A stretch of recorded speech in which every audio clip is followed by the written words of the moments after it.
Namaste. Thank you for joining in.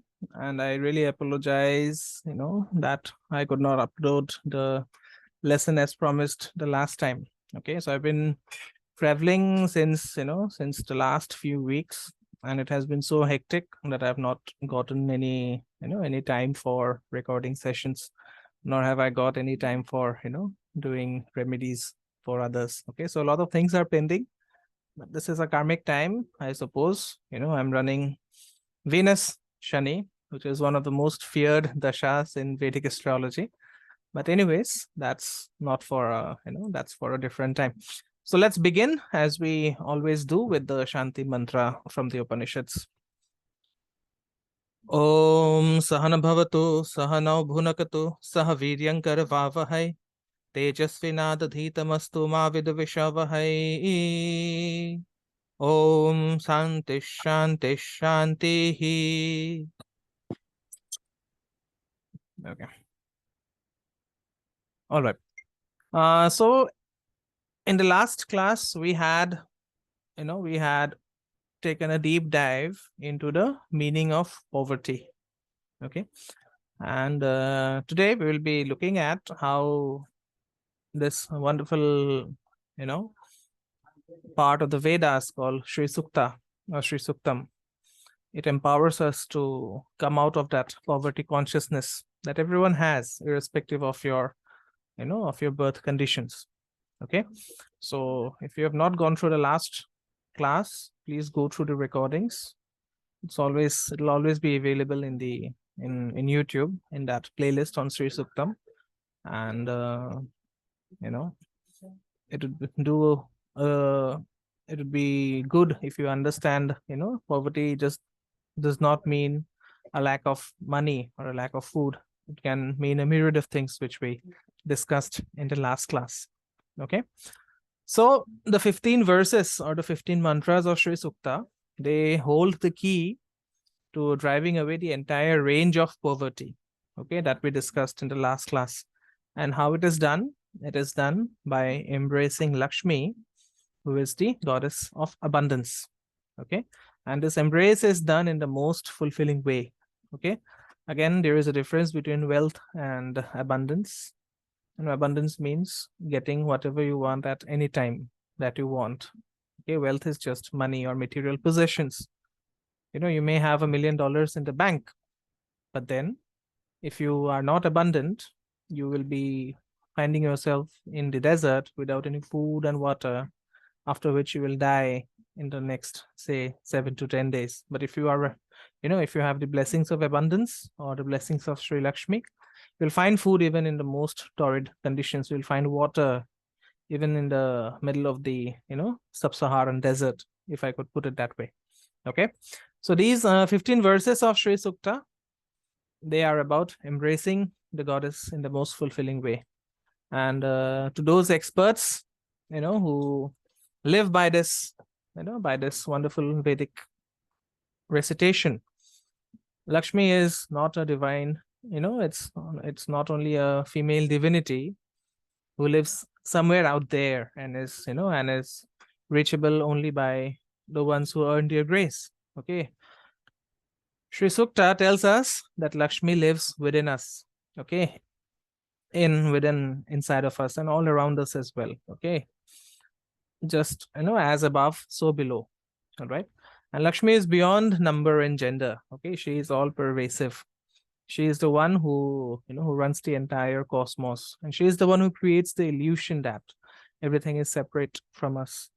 Okay. Lakshmi is the one on the earth plane who creates this illusion that, we are all different from each other. Okay.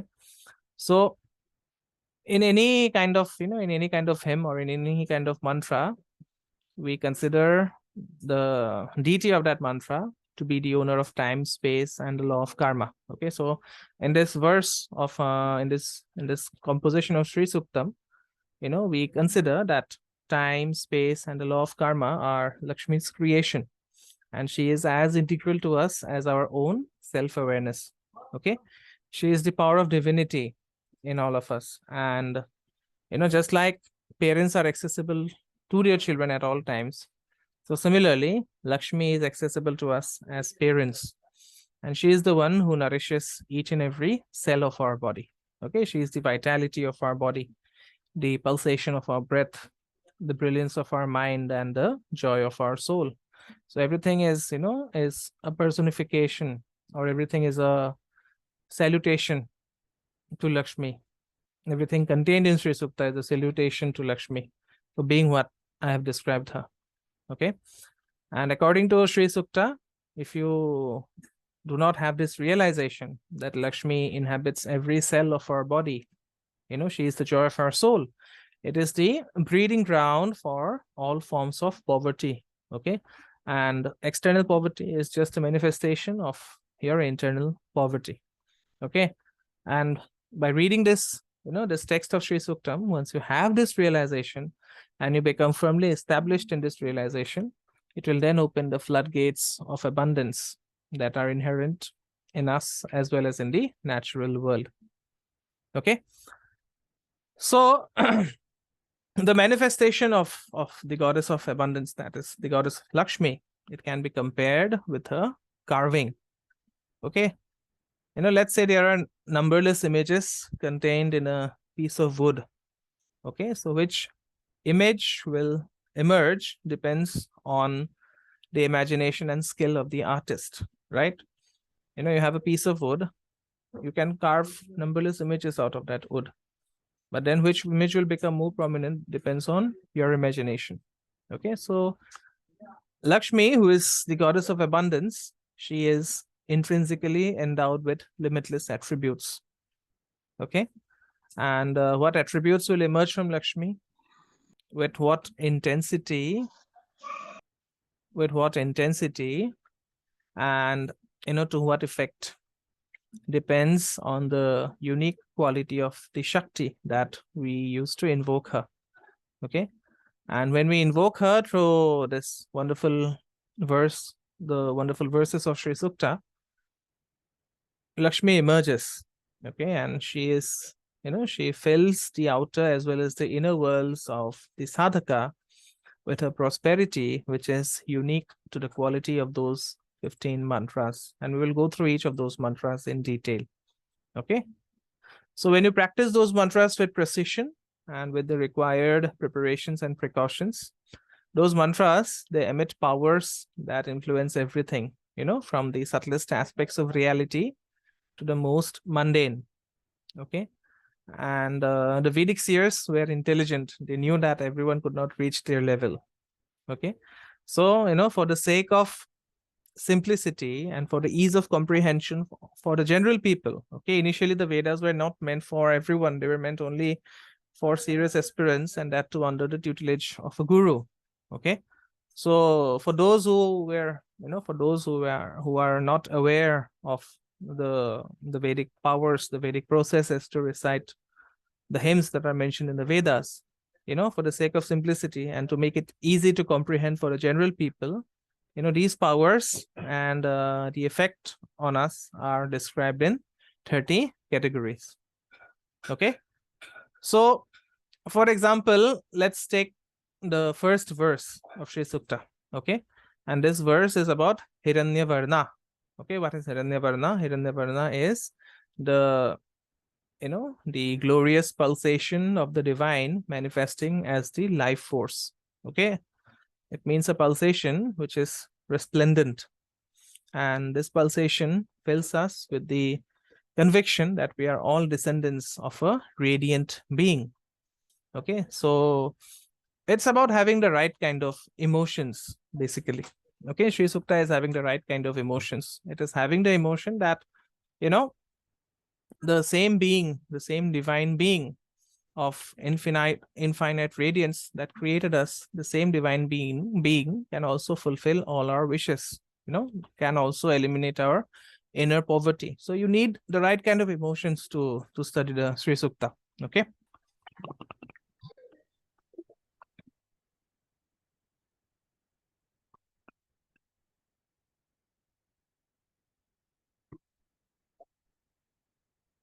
Anyways, so as I said, this Hiranyavarna, the description of Hiranyavarna, it fills us with the conviction that we have descended from a being which is very radiant, and reclaiming our inner radiance is our birthright. Okay. And, we all are guilty of falling prey to darkness, denigrating thoughts, feelings, and also behavior. And when that happens, when we descend to the darker levels, we are actually dishonoring that ever radiant being which accompanies us from breath to breath and from birth to birth. Okay. And as we take a deep dive into the verses of Shri Sukta, we'll understand that, this theme is reinforced throughout the entire redemption of this hymn. Okay. And then in the same verse, we come across the recitation that the goddess who is invoked through Shri Suktam is garlanded with gold and silver. So what this indicates? It indicates that she has a very superior taste, okay, because gold and silver are metals for the elite. All right. And, the very presence of the goddess, it attenuates and eventually nullifies all the negative tendencies that force us into low-grade actions, that force us to fall prey to the forces of darkness. Right? So, coming to verse number 2. All right, coming to verse number 2, it's the second verse is an ode to the Shakti that brings stability to our life. Okay. And this stability is characterized by the removal of cyclical failure. Okay. So, failure is when people don't have a good understanding of success and failure. Okay. Failure is when, you need to find out more ways and means to succeed. Okay. If there are other ways and means to succeed and you are not finding it out there, if you're not finding out those ways, then you fail. But people have a very flawed understanding of failure. People think that failure is rejection. It is not rejection. Okay. Failure is about finding success. And once we understand this, this simple fact that we need to find success, it makes our endeavors as well as the results very, very sustainable. Okay. Now, the third verse of Shri Sukta is about creating an environment in which we must gain the recognition we deserve. Okay. So, creating the right environment or being in the right environment is very, very essential. Okay. It's very, very essential to be in the right environment. Otherwise, you have to choose your tribe very, very carefully, because if you have a bad tribe, you'll start, absorbing the karma of that bad tribe as well. Okay, if you have a bad environment, you'll start absorbing the karma of that environment, and that will lead to constant failures, that will lead to cyclical failures. Okay, so, once you create the right environment, we will be, we'll be empowered by the Shakti, and that will prevent the crafty and the greedy amongst living amongst us from claiming credit for our hard work. And this is a problem that most of us face. It is a modern day problem as well, isn't it? We do the hard work and then someone else goes away, someone else takes away the credit. So it's a very modern world problem as well. So when you do the Sri Sukta properly, you will create an internal environment, and that will lead to the manifestation of an external environment that will prevent people from claiming credit for your hard work. Okay. And, in the presence of the goddess of abundance, that means in the presence of Lakshmi, who is invoked by Shri Sukta, we become happy with others and others become happy with us. That means there is a lot of contentment that flows in. Okay. And verse number 4 shows that, this contentment removes the room for discord and conflict within us. Okay. And conflict can happen not only within us, it can happen also outside of us, with our family, with our community, and also the society at large. Okay. So the word for this is in Sanskrit is santosha. Santosha means you are content. And this is something that we all search for, isn't it? We are never content with our lives, no matter how much we may be earning, no matter, how many big cars, or maybe no matter, regardless of the number of houses we have, we are always discontent. So Shri Suktam is about finding that contentment. Okay. And why do you need to find that contentment? Because that contentment brings prosperity. All right, there is a big market out there, which is, which is running by the name of law of attraction. Okay, it has become a market. But if the law of attraction worked, everyone would actually become very super rich by now. All right. But what happens if someone has gone through this new age thought movement? By the way, it is also, the law of attraction is also known as the new age thought movement. So if someone has gone through the process that is involved in this new age thought movement, it is nothing but let's say it's not a scam, but it is something that always asks you to be grateful. Okay, but you cannot be grateful unless and until you are contented, right? So for gratefulness to come in, you have to be content. Otherwise, you cannot be grateful. That would be just faking your emotions. And that's a very wrong thing to do. Okay. So once you are content, then prosperity starts entering. Okay. Prosperity starts entering into your body. And once it starts entering into your body, your outside world also becomes prosperous. And that makes us generous. Okay. And not this generosity does not mean being generous only in terms of wealth. We are generous enough, we become generous enough to share the best of ourselves. Okay. And once we start becoming generous in the true sense of the term, what happens is we experience everyone and everything as an extension of the all-pervading divine force. Okay. So when we share the fruits of our endeavors with others, it becomes a way of worshiping the pervasive presence of the divine. Okay.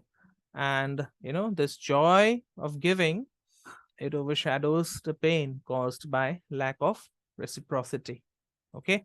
So people attribute a lot of bad things or negative things to the 12th house. But if you don't give, you don't receive. Okay. The key to receiving is to give. All right. You can give your time, you can give your energy, you can give your money. But only if you give, only then you will receive something.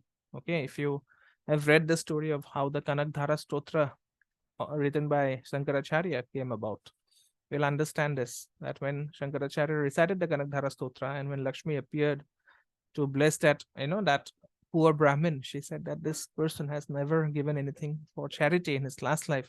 So how can I bless him? So, giving is the ultimate key to receiving. And that is the reason why, why Venus exalts in the 12th house of the horoscope. Okay. People think that, Venus exalting in the 12th house of horoscope means you'll give away all your pleasures. No, the highest pleasure is received when you give generously. Okay. Venus is the graha of pleasure, right? Venus is the graha of pleasure. And you receive the highest pleasure only when you give. Think about it. Okay. Think about it. Every time you have given something out of with a clean heart, without expectations, that time has been the most pleasurable. That moment has been the most pleasurable for you, even though it might have lasted for a few seconds or maybe for a few minutes.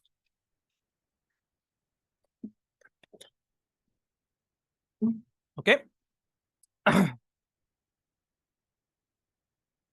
So, as I said, once we become more generous, we also become aware that the tree of our life has been planted by a higher reality. We stop calculating. Okay, we stop calculating. We stop being in that forever calculation mode as to, okay, I have given this much, now I should receive this much. I have given this effort, I should receive this amount of reward for my effort. Okay, so once you realize, once you understand that your tree has been planted by a higher force over which you have no control, the quality of that tree, that means the quality of your life, and the soil in which it is planted, that means whatever you are doing, it changes, it acquires a very beautiful nature. Okay, and once you change the quality of your life, the quality of your output will also change. Okay, once you change the quality of your soil, that means once you change the quality of the work that you are doing, your output will also change. Okay, so the tree of life, as I said, this tree has a job. It is to respond to life's nature, not to react. Okay. And once you start responding in the correct way, the tree gets empowered to grow and bear better fruits. And this search for the better, this realization that that life will become better, it makes us work hard. Okay. And when we work hard, we have to maintain constant awareness of the reality that gives us the strength and insight to work hard. We have to work hard without any expectations of anything from anyone. Okay. And that is what the 6th verse of Shri Sukta says. This constant awareness of this higher reality, it fills us with enthusiasm and the courage to succeed while remaining free from fear and anxiety. Okay, so there is no success, with fear. Okay, if you are successful, that means you have given up your notion of fear. And if you have attained success and you are still being very, very fearful, it means you have not tasted what true success means like. Okay, what true success is. All right. So as human beings, we struggle for prosperity. We struggle for getting recognition as well as prominence. And for that, we do everything in our power. Okay. And, we are also aware that when we strive for prosperity or recognition or prominence,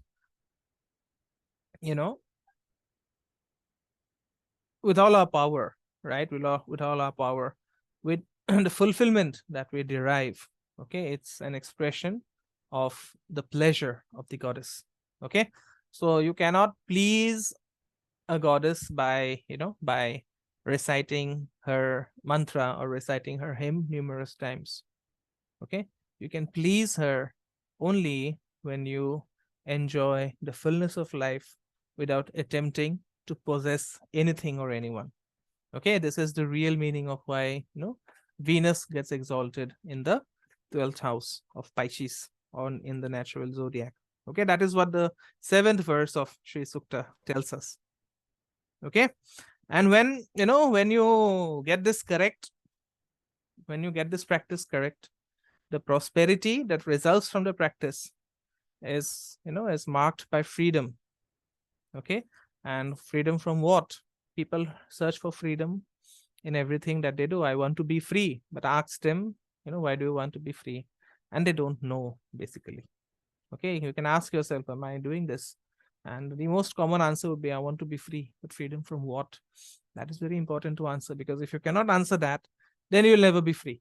Okay, so Shri Sukta, the 8th verse of Shri Sukta, it tells us that the prosperity resulting from this practice is marked by freedom from 5 conditions. And these conditions are the ones that that drain the sap of life from our outer and inner worlds. Okay, so what are those conditions? Okay, hunger. The first condition is hunger, right? Then you have thirst. Then you have impurities of thought, of action. And then we have old age, right? Once you start growing old, your body starts falling. Okay, your thought process goes for a toss and so on. And the most devastating form of bondage is when you have a feeling of emptiness, you have a feeling of being abandoned, you have a feeling of loneliness. Okay, and that is that is the number 1 cause of cancer. I often write that in my Facebook.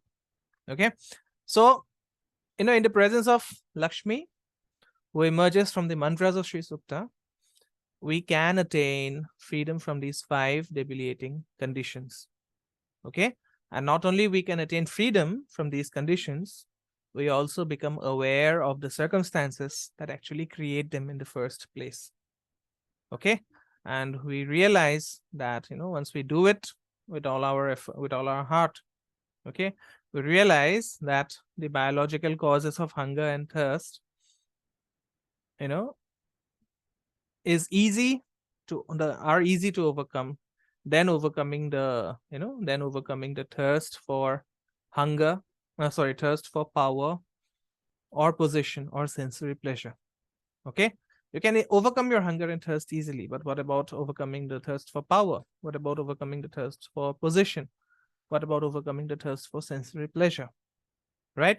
So, you know, the energy that is emitted by Shri Sukta, it creates an environment in which the hunger for power and thirst for pleasure are replaced by feelings of pride in sharing and a deep sense of contentment. So this is very important. Okay. You may earn $1 million, but then tomorrow if someone comes and asks you for 2,000 rupees, you will still think maybe 5 times that, oh my God, five, 500 notes, and 500 notes are going away from me. That is a thought that everyone has. And this is this is a condition of poverty. Okay, this is a condition of poverty because you don't have a sense of contentment in those $1 million that you have, right? And when that happens, okay, when you are not able to overcome the hunger for power and position, you lose the thought, you lose the ability to think, to speak and to act in a very noble way. Okay. And that causes, that causes biological aging.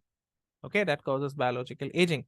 But once you realize, the power of Sri Sukta, then biological aging will not have any effect on the freshness of our mind. Okay, because in the presence of Lakshmi in each and every cell of our body, the sense of emptiness simply evaporates. And we become, when that happens, we become an integral part of prosperity that cannot be measured. Okay. And then when you look at the prosperity that emerges from the Shakti of Sri Sukta, that prosperity will have qualities associated with it. And the Vedas, they describe 4 qualities to that prosperity. Okay. The qualities being inner fragrance. Okay. And I've seen that happening to people when, when Sri Sukta is firmly established in your body, there would be a fragrance that would be radiated by your mere presence. Okay, your body will start smelling in a very different way, and even now you can smell it. Okay, this is a way to do it. Okay, the body, you don't need any perfumes. Lakshmi or Venus has been associated with perfume, but you actually don't need any perfume in reality.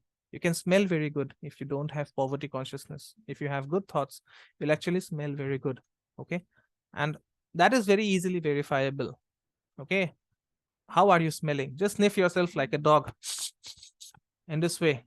And if you're radiating a very pleasant smell, even when you are outside after toiling in the sun for 12 hours, you will see that your thought process is good. Because once your thought process is good, your body starts smelling differently. Okay.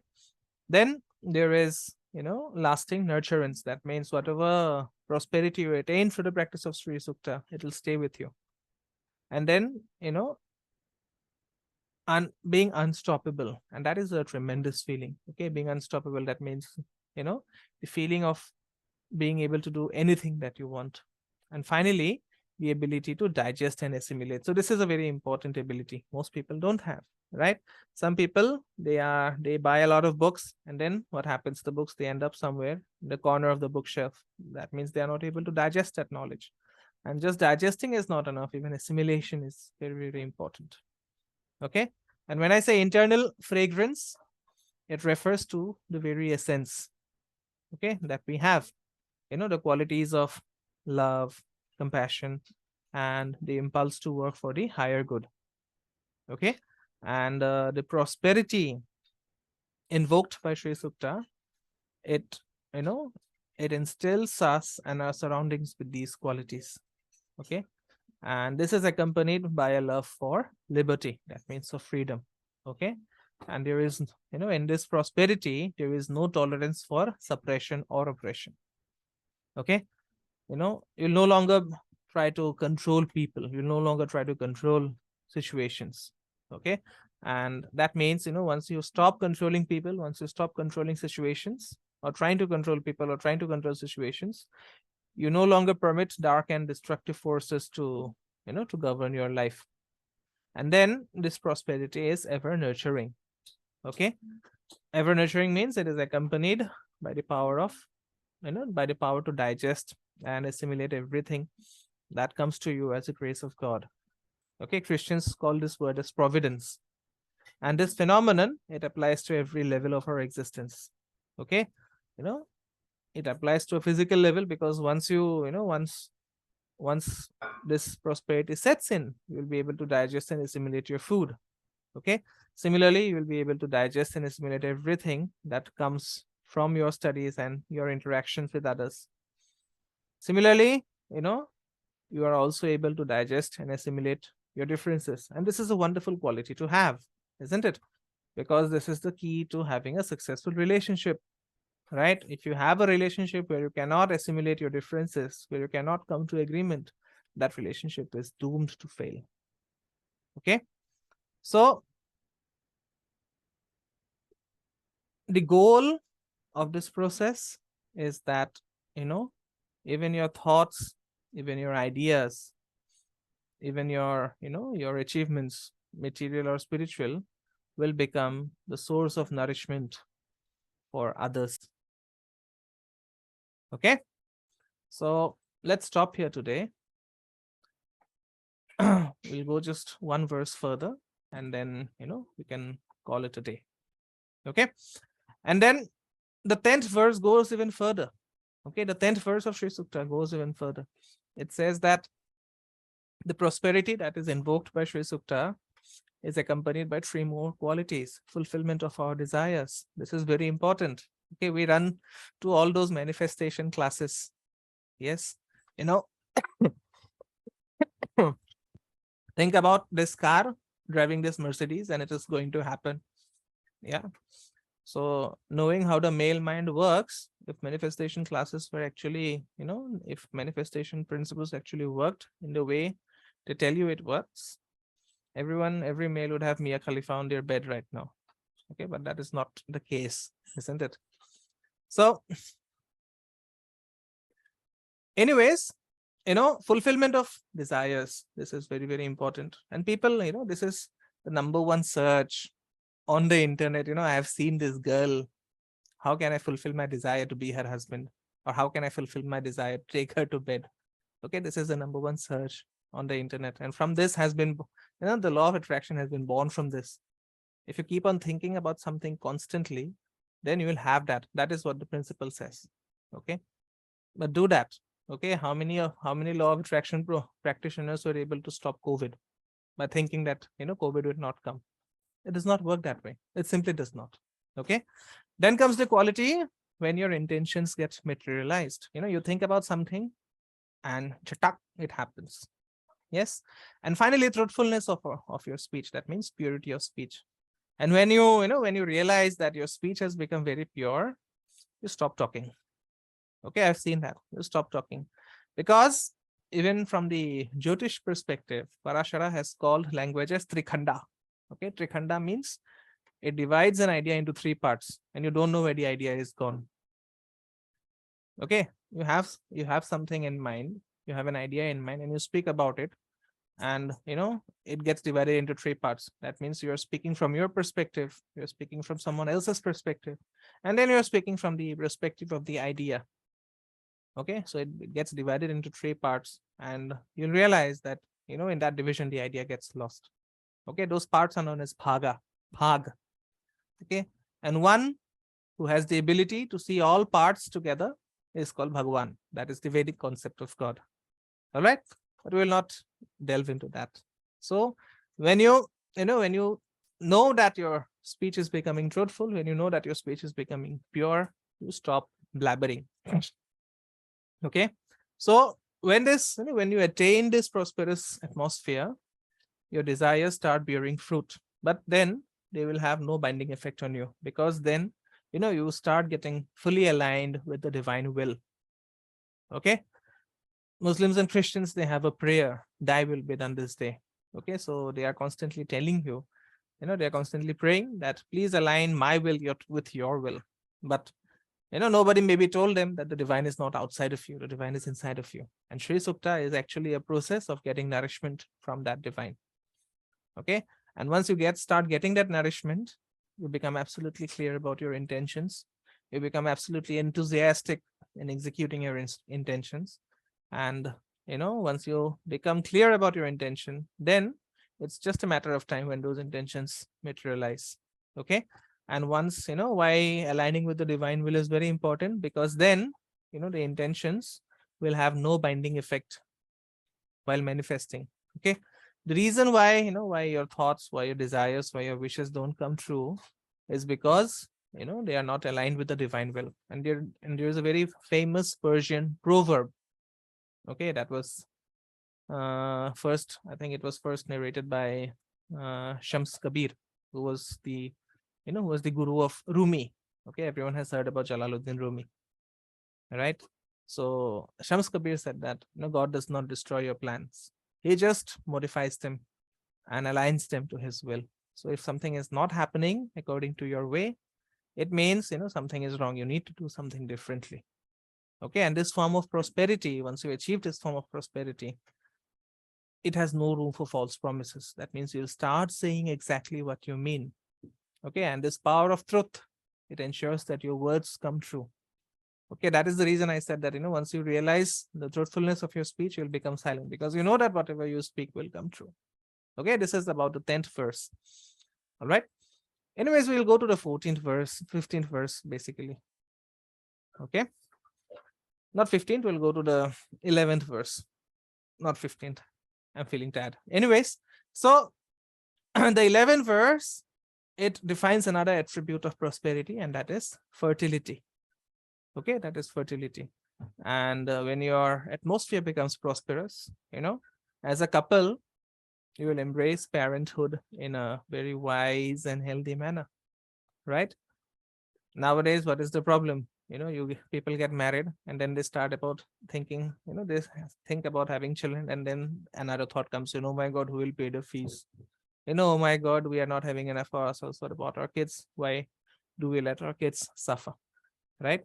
So once you fully start radiating in this power of Shri Sukta, you will embrace parenthood in a very wise and healthy manner. And let's be very clear, people need a training in parenthood. Okay. 90% of the parents are horrible. This is a truth that everyone accepts, but no one says it, because we are in India and it sounds bad. Okay, people need training in parenting just like people need training in relationships. But anyways, that is a different way. That is a different discussion altogether. So when you grow joyfully, your children start emitting joy, right? Because we have destroyed childhood, right? We see destroyed childhoods because the parents themselves are not aligned with their purpose. They don't know why they are bringing a kid to this world. And when that happens, childhoods are destroyed. Okay, so when you grow joyfully, your children will start emitting joy. And that is what verse number 11 tells us. Okay, so this prosperity of growing joyfully, this prosperity that promises fertility, is further accompanied by the capacity of water, to support life. And this is a very common thing. A place which does not have water, it's a major problem that we are having in cities. A place which does not have water, that place is doomed to be in poverty. Okay. Water being the source of life, it is also the ultimate source of form of prosperity. Okay. So, the 12th verse, it speaks about the sweetness and purity of water. Okay. And a society that is blessed with sufficient water to drink, there is respect for everyone, right from the lowest of the lowest to the highest of the highest. Yes. And in such a society, people, they value innovative ideas even more than the objects created from those ideas. Okay. And then 4 more qualities accompany this prosperity that are associated with the natural world. Okay. And what are those qualities? Moisture in the soil and air. Yes, that is one of the reasons why global warming is taking place. The air and soil has lost its moisture, right? Then fullness of water bodies. The lakes are drying up. The rivers are drying up. They are getting polluted. Fullness of fertility. The soil is getting destroyed due to repeated cultivation, right? And the blossoming of nature. Nature has stopped blossoming in most of the places around us. And when when these things are not present in the world around you, poverty is a sure short result. Okay. So this is on a very high level. Okay. If a group of people are practicing Shri Sukta, it actually affects the soil's capacity to retain moisture. And this experiment was conducted in a place at Rishikesh. Okay. I know the place where it was practiced, but I'll not mention it. All right. But then, this practice of Shri Sukta by a group, it makes the moisture in both the soil and the air available to organisms that depend on moisture. And this is a wonderful thing to do, right? This is a wonderful thing to do. And whatever prosperity gets invoked by Shri Sukta, it will have a direct bearing on all the bodies of water, oceans, glaciers, rivers, lakes, ponds, and streams. The rivers are getting polluted. You look at the Ganga, you look at the Yamuna, you look at the Brahmaputra here, everything is getting polluted. It's a sign that we are being pushed towards poverty. Okay. And prosperity is when all the bodies of water are filled. Yes.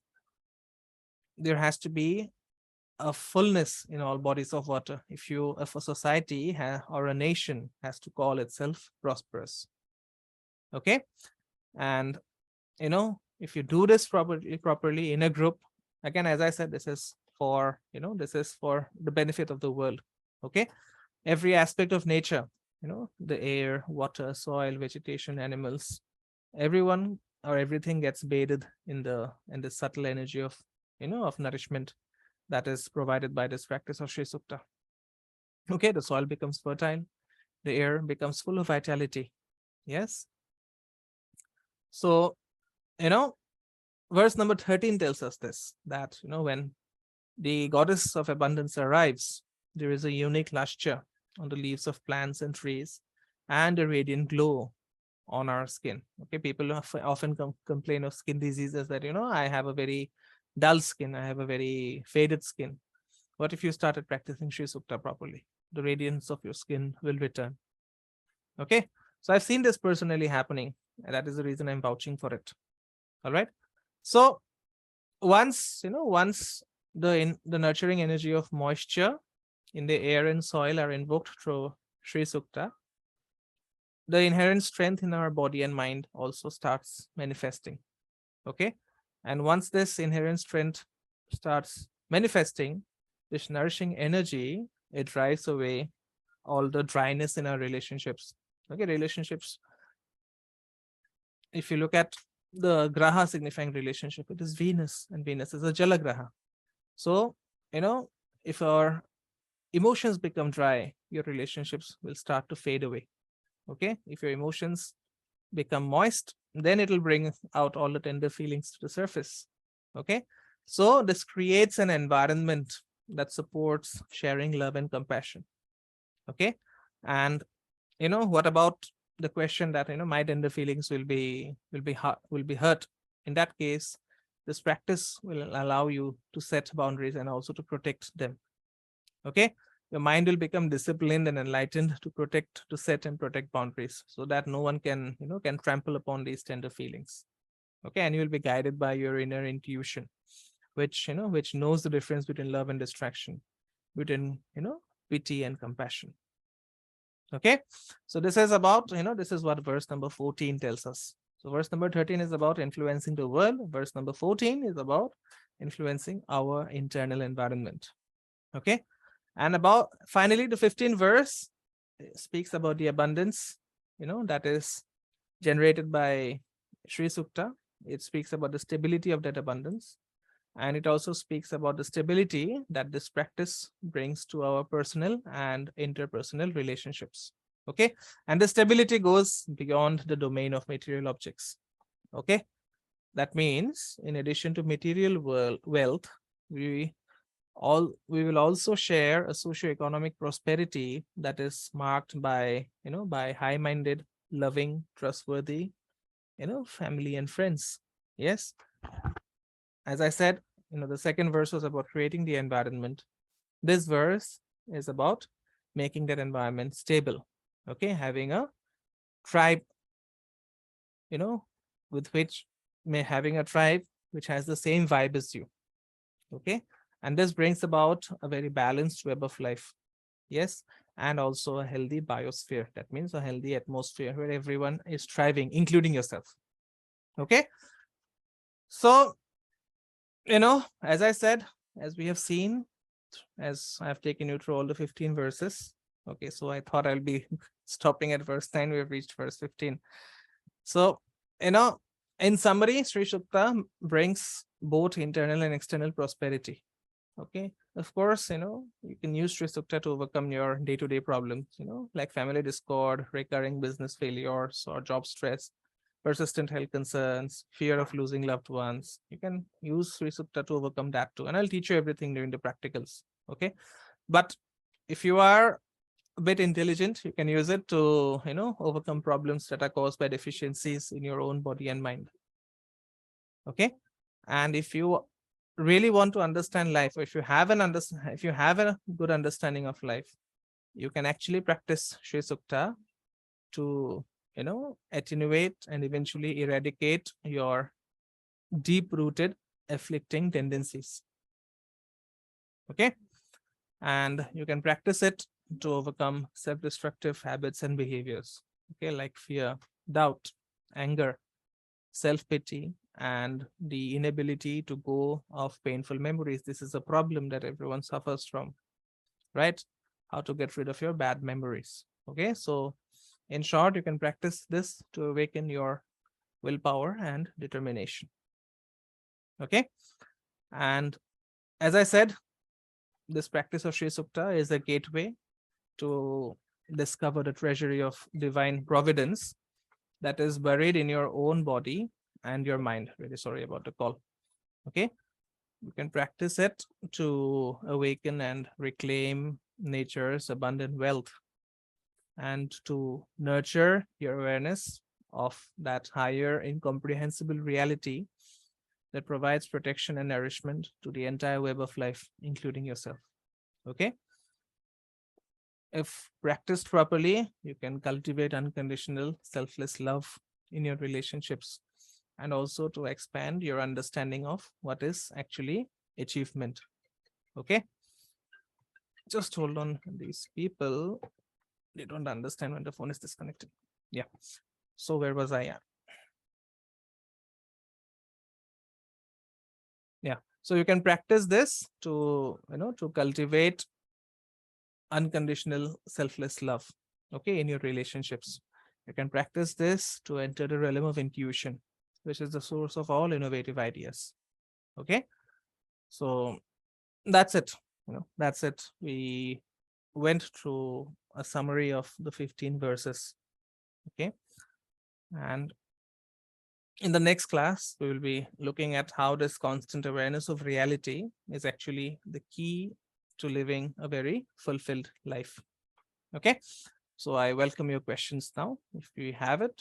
Otherwise, we can call it a wrap.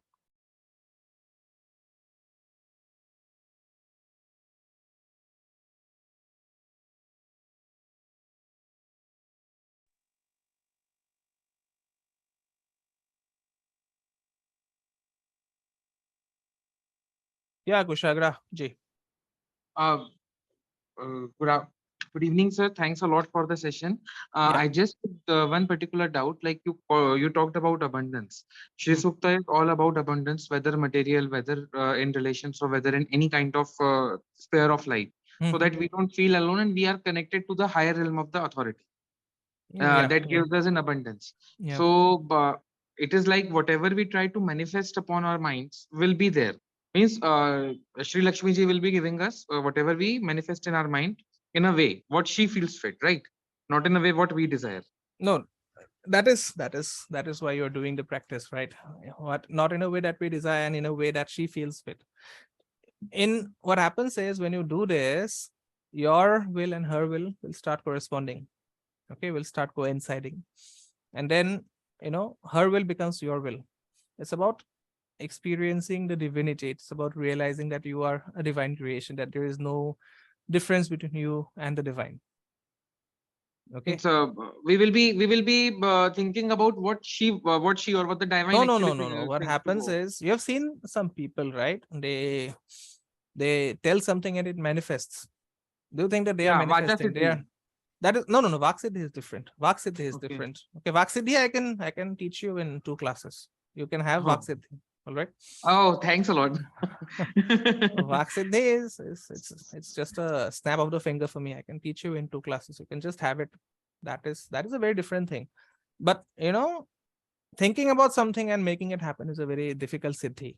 Okay, and siddhi is just a skill. Okay, Or the siddhi is just realization. no. It's not a realization. Siddhi is just a skill which you have practiced over a period of time, and now you know how to use it very skillfully.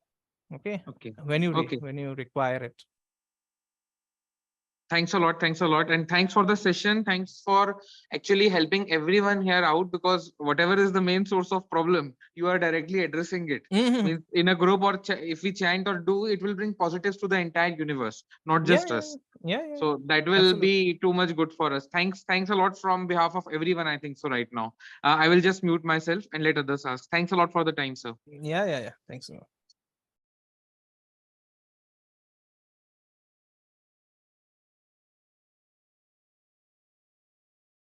Yeah, Ganesh ji.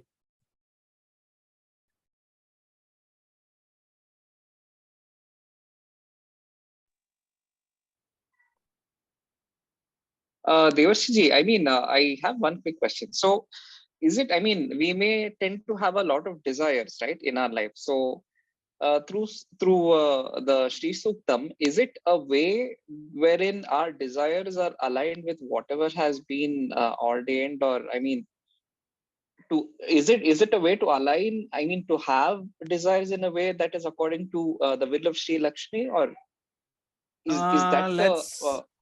Yeah. You complete a question. You complete a I mean, question. is that the idea of the whole thing in a way through which we are contented? And I mean, is that how this goes about? I mean, I'm not able to frame. Yeah. Yeah. I get you.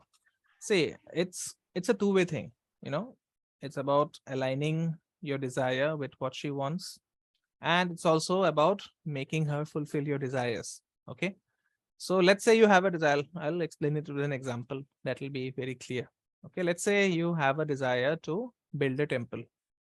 Okay. Let's say you have a very basic desire of building a temple, and then you have selected the land, you have selected everything, you have the funds also. Okay. And then if your desire is not aligned with what is the universal desire, then what happens is, okay, the video is getting a problem. Yes. So if your desire is not aligned with the universal will, then that temple will not be constructed. That temple will not get constructed. So what will happen is, maybe you lose all the money that you have kept aside for the temple construction, or maybe the land will be overtaken by someone else. So what can you do?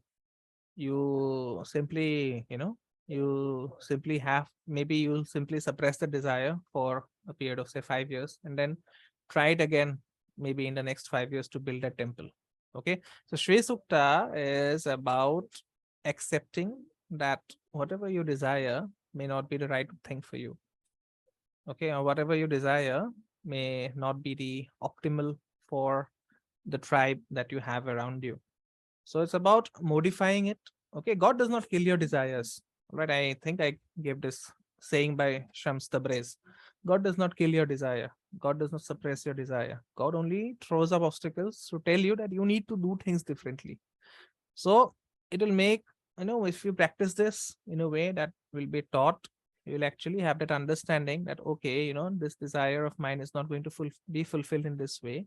It's going to take me some other thing. I have to do something else to fulfill this desire. So it's not about a loss of that desire. It's about fulfilling it in a different way. Maybe in a way that you never thought would be fulfilled. I hope I'm making it clear Yeah, here. yeah. That Yeah. clarifies the verses. In fact, Yeah. I hadn't put the question properly, but yeah, you've answered it. Hmm. Whatever I had. Thank you. Yeah. Okay. All right then. So thank you so much for joining in. I'll see you next week, and the recordings for this session will be available in a short while from now. Yeah, Suraj Thank you, has. sir. Yeah, thank you so No, sir. much. Thank you. Thank you, sir.